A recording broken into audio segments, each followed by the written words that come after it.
اللہ من الشیطان الرجیم بسم اللہ الرحمن الرحیم۔ گڈی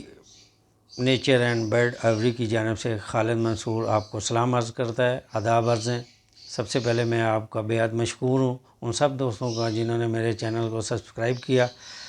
اور میری ویڈیوز کو لائک کیا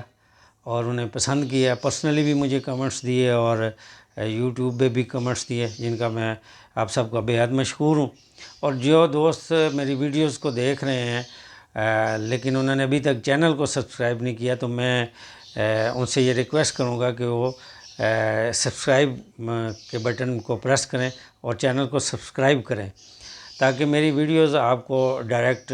مل سکیں۔ بعض اوقات ایسے ہوتا ہے کہ کوئی ویڈیو کا جب وہ سنتے ہیں تو پھر مجھے وہ کہتے ہیں تو پرسنلی مجھے بھیجنی پڑتی ہیں۔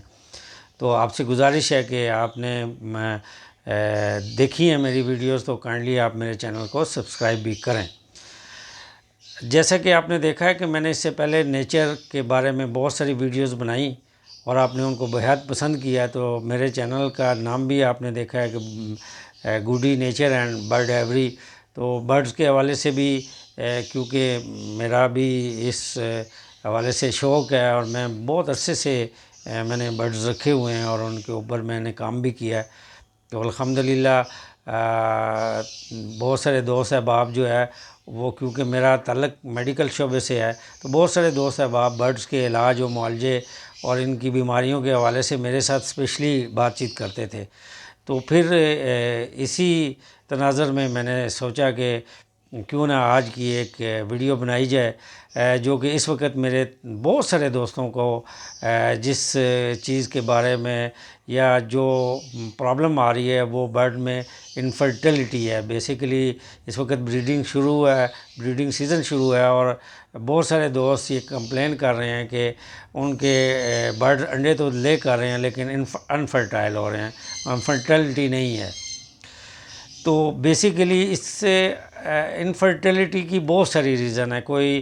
ایک ریزن نہیں ہے کہ ہم کہیں کہ اسپیسیفک کوئی ایک ریزن ہے، یہ بے شمار ریزن ہیں جن کی وجہ سے انفرٹیلٹی آتی ہے۔ سب سے پہلی بات یہ ہے کہ جب بھی آپ کوئی پیڑ لگاتے ہیں تو آپ بہت سارے جو پرانے فینسیئر ہیں تو ڈیفینیٹلی ڈی این اے کراتے ہیں، لیکن جو ہمارے نئے فینسیئر ہیں تو وہ یہ کہتے ہیں کہ یہ 500 550 ہمارے بچ ہیں۔ تو میری ان سے گزارش ہے کہ ان کو نہ بچائیں، یہ آپ ٹیسٹ ضرور کرائیں ڈی این اے کے بغیر آپ جو اسیس کرتے ہیں وہ 70% غلط اسیس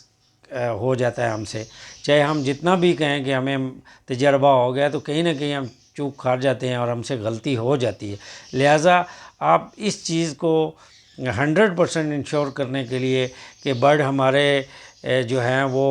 میل اور فیمیل کنفرم ہے، آپ ڈی این اے ٹیسٹ ضرور کرائیں۔ اور جو آپ کے مہنگے برڈ ہیں اسپیشلی وہ اگر آپ کو کوئی کہتا ہے یہ میل ہے فیمیل ہے تو تب بھی آپ جو ہے وہ ڈی این اے ضرور کروائیں۔ ڈی این اے کے بغیر آپ میل اور فیمیل کا 100% جو ہے وہ جواب نہیں دے سکتے کہ آپ نے میل اور فیمیل کنفرم لگائے ہیں۔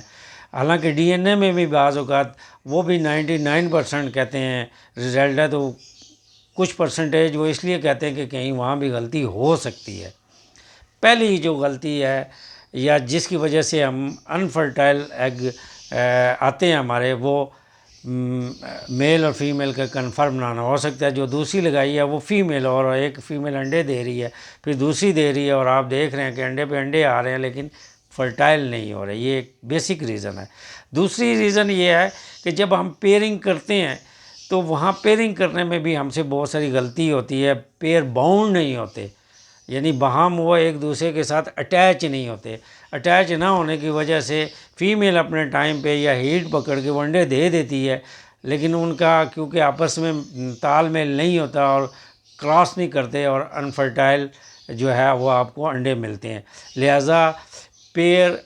ڈی این اے کا کنفرم کرنے کے بعد آپ یہ بھی انشور کریں کہ آپ کا پیئر باؤنڈ ہوا ہے کہ نہیں ہوا۔ اس کے بعد جو آپ باکس دیتے ہیں جس میں برڈ نے جانا ہے، وہ بعض اوقات دیکھا گیا ہے کہ مائٹس اس میں ہوتی ہیں، مختلف کیڑے مکوڑے ہوتے ہیں، ہم کوپیکس وغیرہ نہیں ڈالتے یا کوئی اینٹی جو لائز کوئی سپریز وغیرہ وہ نہیں کرتے، جس کی وجہ سے وہاں مائٹس وغیرہ پیدا ہوتی ہیں اور برڈ وہاں اندر جاتا ہے اور وہ تنگ پڑتا ہے، ان کی وجہ سے باہر آ جاتا ہے۔ تو بعض اوقات مادی جو ہے وہ انڈوں پہ فیمیل یا میل بیٹھ ہی نہیں پاتے، تو جس کی وجہ سے وہ انڈے ٹھنڈے پڑے پڑے انفرٹائل ہم ان کو ڈکلیئر کر دیتے ہیں۔ ایک ریزن یہ بھی ہے۔ تیسری ریزن سٹک جس پہ میل اور فیمیل نے بیٹھ کے کراس کرنا ہے، وہ سٹک کا صحیح لگنا مضبوط انداز میں۔ اور میں نے یہ بھی دیکھا ہے کہ بہت سارے دوست، کیونکہ یہ اوپر سے نیچے ہم سٹک لگاتے ہیں کہ برڈ اوپر سے نیچے اور نیچے سے اوپر جائے اور زور لگائے، وہ بعض اوقات ہم سے غلطی ہوتی ہے کہ اوپر والی سٹک ہم اتنی اوپر لگا دیتے ہیں کہ اس کا اور چھت کا فاصلہ بہت تھوڑا رہ جاتا ہے، جس کی وجہ سے برڈ وہاں پہ پراپر میل جو ہے وہ فیمیل کو کراس نہیں کر پاتا۔ یہ بھی ایک ریزن ہے۔ لہٰذا اپنی سٹک کو ٹھیک کریں، اس کو نیچے کریں۔ اگر آمنے سامنے بھی لگانی پڑ جائیں تو کوئی حرج نہیں ہے، لیکن سٹک کو آپ کم از کم 6 سے 7 انچ نیچے کریں چھت سے، تاکہ برڈ جو ہے نا وہ ایزیلی جو ہے وہ کراس کر سکے۔ چوتھی ریزن یہ ہے کہ میل بعض اوقات بیمار ہوتا ہے، وہ کسی وجہ، اس کی بھی ایک بہت ساری ریزنیں بیمار ہونے کے، برڈ کمزور ہو جاتا ہے، اور برڈ کمزور ہونے کی وجہ سے میل کراس ہی نہیں کرتا، فیمیل اپنے ٹائم پہ انڈے دے دیتی ہے اور وہ انفرٹائل ہوتے ہیں۔ تو لہٰذا اپنے میل اور فیمیل کی ہیلتھ کو چیک کریں کہ آیا وہ صحت مند ہیں یا نہیں ہیں۔ اب یہاں تک اگر آپ نے سٹیپ سارے ٹھیک کر لیے تو پھر بھی انفرٹیلٹی آتی ہے، تو اس کی ریزن کیا ہو سکتی ہے؟ اس کی ریزن لاسٹ میں یہ ہے کہ میل ہے، کیونکہ فیمیل نے انڈا دے دیا، میل نے کو آپ نے کراس کرتے بھی دیکھ لیا لیکن فرٹیلٹی نہیں ہوئی، تو اس کی وجہ یہ ہے کہ میل جو ہے وہ کمزور ہے۔ اب آپ یہاں پہ ہمارے بہت سارے دوست یہ غلطی کرتے ہیں کہ فیمیل اور میل دونوں کو ملٹی وٹامن دینا شروع کرتے ہیں، اور میل کی ابھی کمی پوری نہیں ہوتی تو فیمیل ہیٹ پہ آ کے انڈے دے دیتی ہے، تب بھی انفرٹیلٹی آپ کی آئے گی۔ اور اس کے علاوہ جو